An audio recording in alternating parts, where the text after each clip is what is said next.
बाबा में आपका स्वागत है। मैं अरविंद सिंह आज आपके साथ स्ट्रेट्स अर्थात जल संधि के बारे में बात करूंगा। बहुत ही इंपॉर्टेंट लेक्चर होने वाला है। उसके पहले अगर आप मुझे सोशल मीडिया पर कनेक्ट करना चाहते हैं तो फेसबुक, ट्विटर और इंस्टाग्राम पे इन आईडीज पे आप मुझे फॉलो कर सकते हैं। और आपको अगर ये वीडियो अच्छा लगता है तो अपने फ्रेंड्स तक ज़रूर से शेयर कीजिए और साथ-साथ हमारे चैनल को सब्सक्राइब करें। अगर आप इस वीडियो का पूरा पीडीएफ चाहते हैं हिंदी और इंग्लिश दोनों माध्यम में, तो डिस्क्रिप्शन में हमारा व्हाट्सएप ग्रुप दिया गया है। उसको क्लिक करके हमारे ग्रुप से ज्वाइन होइए। वहाँ से आपको पीडीएफ मिल जाएगा और साथ-साथ आप अपने डाउट्स को भी मुझसे पूछ सकते हैं। चलिए तो स्टार्ट करते हैं। स्टेट्स के बारे में बात करेंगे तो सबसे पहला क्वेश्चन जो हमारे मन में अराइज होता है, व्हाट इज अ स्टेट? तो सबसे पहले डिस्कशन उसी बारे में शुरू करते हैं। तो देखिए, यहाँ पे उसका डेफिनेशन दिया गया है, a narrow passage of water connecting two seas और two other large areas of water. इसका मतलब होता है कि पानी का एक ऐसा संकीर्ण मार्ग, पानी का एक ऐसा संकीर्ण हिस्सा जो दो बड़े बड़े पानी वाले क्षेत्र को या दो बड़े समुद्र को जोड़ता है, क्या कहलाता है? तो स्ट्रेट कहलाता है, जल संधि कहलाता है। Most commonly it is a channel of water that lies between two masses, land masses। इसका मतलब होता है कि साधारण भाषा में इसे क्या कहते हैं कि एक वाटर का पतला सा संकीर्ण सा चैनल होता है जो दो बड़े बड़े जमीन के हिस्से के बीच स्थित होता है। अब देखते हैं कि आखिर ये स्ट्रेट के बदले क्या कहीं और कोई और वर्ड यूज होता है, तो देखेंगे। Term channel, pass, passage can be synonymous and use interchangeably with straight, although each is sometimes differentiated with varying senses। इसका मतलब होता है कि कभी कभी स्ट्रेट के बदले आपको चैनल, पास या पैसेज जैसे वर्ड भी देखने को मिलते हैं।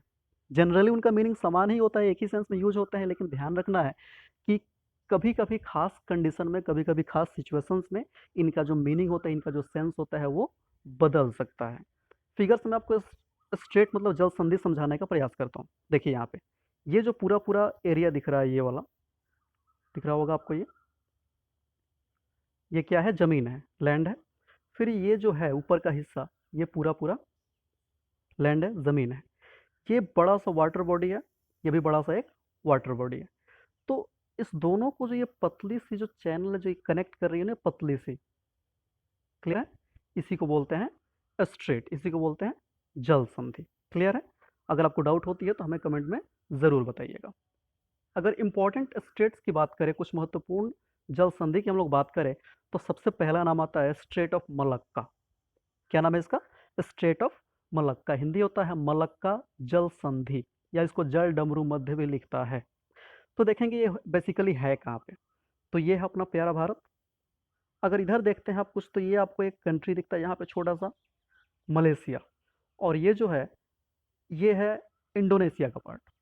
इन दोनों के बीच जो एरो साइन पिंक कलर से दिया गया है यहाँ पे, देख रहे हैं, ये है मलक्का स्ट्रेट। ठीक है? अगर इसकी हम विड्थ मतलब इसकी चौड़ाई की बात करें तो लगभग 2.8 किलोमीटर इसकी चौड़ाई है।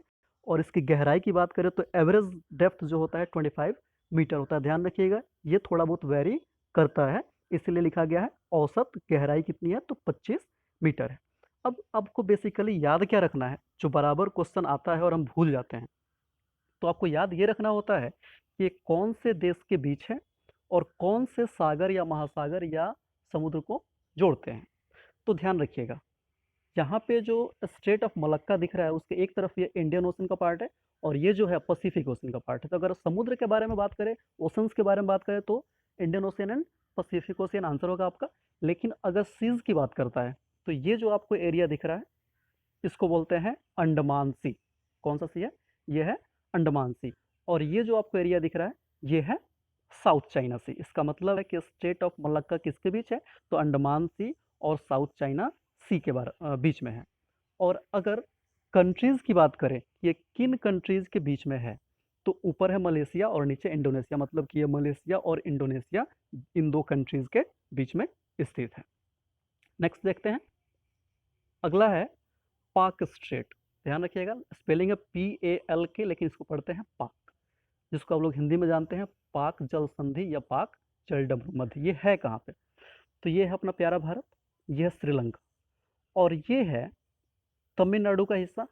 और यहाँ पे जो दिख रहा है जफना, जफना एक डिस्ट्रिक्ट है श्रीलंका का, तो इन दोनों के बीच जो एक नैरो पाथवे दिख रहा है वाटर का आपको, जहाँ पे मैंने अभी ये पूरा कलर कर रखा है, इसी को बोलते हैं पाक स्ट्रेट। ठीक है, ध्यान रखना है, नाम में आता है पाक जल संधि, तो ये नहीं सोचना है कि पाक मतलब पाकिस्तान, तो उधर नहीं जाना है। ये पाक जल संधि भारत और श्रीलंका के बीच में है। कहाँ पे है?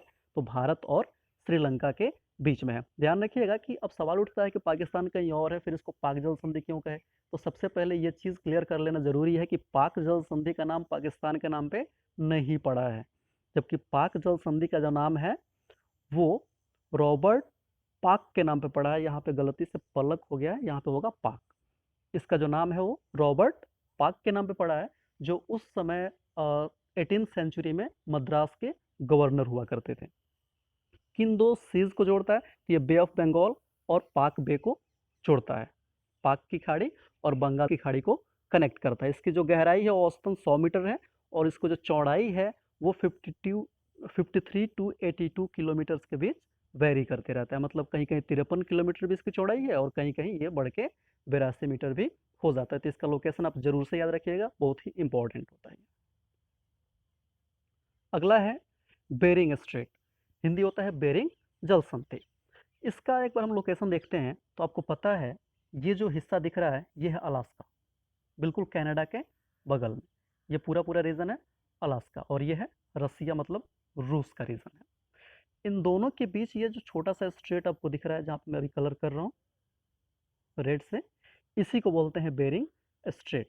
ठीक है, इसको बोलते हैं बेरिंग जल संधि। तो क्वेश्चन पूछे कि ये किन दो देशों के बीच है, तो आपका आंसर होगा यूएसए और रसिया, मतलब कि अमेरिका और रूस के बीच में है। कौन से दो सीज को कनेक्ट करता है?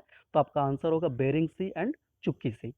ये जो निचला हिस्सा है ये है बेरिंग सी, और जो ये ऊपर वाला हिस्सा है जहाँ मैं अभी एरो बना रहा हूँ ये है चुक्की सी। तो इन दो सीज को ये कनेक्ट करता है। इसकी जो एवरेज डेप्थ है वो 50 मीटर है, और इसका जो विड्थ है, चौड़ाई है, वो 82 किलोमीटर से। ध्यान रखिएगा फ्रेंड्स कि ये स्ट्रेट्स जो होते हैं बड़े ही इंपॉर्टेंट होते हैं।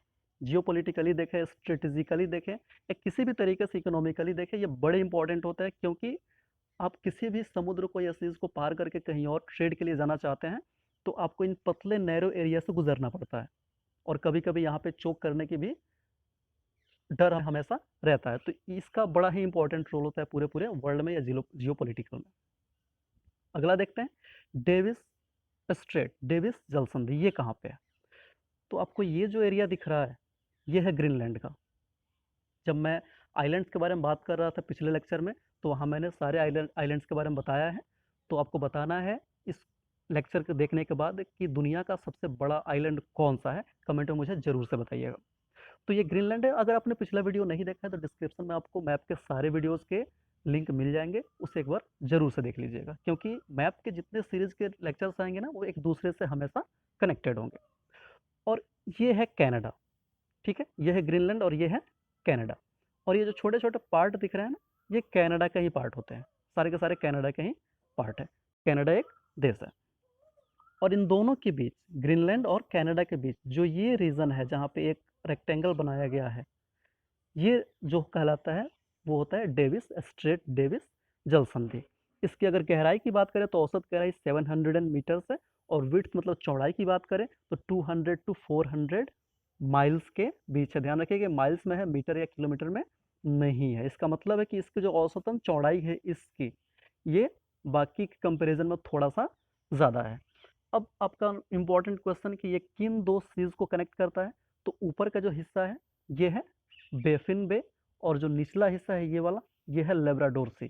तो बेफिन बे मतलब बेफिन की खाड़ी, और लेब्राडोर सी, इन दोनों को ये कनेक्ट करता है। लेब्राडोर समुद्र को ये कनेक्ट करता है। कंट्रीज का क्वेश्चन पूछे तो एज यू नो ये ग्रीनलैंड है और ये कनाडा है, मतलब ग्रीनलैंड और कनाडा के बीच में ये आपको मिलता है। अगला देखते हैं, बड़ा ही न्यूज़ में रहा, बहुत ज़्यादा ये अभी न्यूज़ में था। आपने बार बार सुना होगा कि यूएसए जो है और ईरान में टेंशन चल रहा है। यूएसए अटैक करने की बात कर रहा है, तो ईरान ने भी वहाँ पे धमकी दी है कि वो स्ट्रेट ऑफ हरमुज को ब्लॉक कर देगा या चौक कर देगा। तो देखते हैं ये है कहाँ पे। ये बड़ा इंपॉर्टेंट, जियोपॉलिटिकली बड़ा इंपॉर्टेंट ये स्ट्रेट है, इसको ध्यान रखिएगा, बराबर एग्जाम में पूछा जाता है। क्यों इंपॉर्टेंट है इसकी भी बात कर लेते हैं। तो आपको पता है ये सऊदी अरेबिया है, ये इराक है, ये ईरान है, ये यूएई है और ये ओमान है। यहाँ पे मेजर ऑयल प्रोड्यूसिंग कंट्रीज आपको दिखेंगे। ये जितने कंट्रीज है सारे के सारे ऑयल प्रोड्यूसिंग कंपनी, ये सारे तेल उत्पादन करते हैं। अब ऑयल प्रोड्यूसिंग कंपनीज है तो ऑब्वियसली यहाँ से जो तेल होगा वो टैंकर से होते हुए दूसरे वर्ल्ड के हिस्से में जाएगा, तो उन सभी टैंकर्स को ना यहाँ से निकलना पड़ता है। इसीलिए ये जो स्ट्रेट है ये बड़ा इंपॉर्टेंट हो जाता है कि अगर इसको चौक कर दिया गया तो पूरी दुनिया में ऑयल क्राइसिस देखने को मिल सकता है। इसीलिए बड़ा ही ज़्यादा अभी न्यूज़ में था। आप यहाँ ध्यान से देखिएगा तो लिखा गया है ये पर्शियन गल्फ है, फारस की खाड़ी, और ये जो है अरेबियन सी, लेकिन इसको गल्फ ऑफ ओमान भी कहते हैं। अरेबियन सी का हिस्सा है लेकिन इसको बोलते हैं गल्फ ऑफ ओमान। तो किन दो सीज के बीच कनेक्ट ये है, किसको कनेक्ट करता है, तो पर्शियन गल्फ और गल्फ ऑफ ओमान या अरेबियन सी को ये कनेक्ट करता है। किन दो कंट्रीज के बीच में है, तो ये ईरान है, और ये जो छोटा सा ये वाला हिस्सा दिख रहा है जहाँ पे मैं अभी कर्सर घुमा रहा हूँ, ये बिलोंग करता है ओमान को। इसका मतलब है कि स्ट्रेट ऑफ हॉर्मूज जो है वो ईरान और ओमान के बीच में स्थित है। कौन से चीज़ को कनेक्ट करेगा, तो पर्शियन और गल्फ ऑफ ओमान को। इसकी जो गहराई है वो 200 मीटर के आसपास में है, और इसका जो चौड़ाई है वो 39 टू 96 किलोमीटर से, मतलब इसकी जो चौड़ाई हो काफ़ी कम है। इसलिए बार बार ईरान ये धमकी देता है, चेतावनी देता है कि हम इसे कभी भी ब्लॉक कर सकते हैं। इस लेक्चर में आज हम इतना ही बात करेंगे। ये बहुत ही इंपॉर्टेंट लेक्चर होने वाला है। अगला जो लेक्चर हम स्टार्ट करेंगे तो इसी के सीरीज को कंटिन्यू करेंगे, मतलब कि और वर्ल्ड में जितने सारे इंपॉर्टेंट स्ट्रेट्स हैं, जल संधि है, हम उनके बारे में बात करेंगे। इसलिए अगला लेक्चर देखना नहीं भूलिएगा। Thank you for watching this lecture. Thank you very much.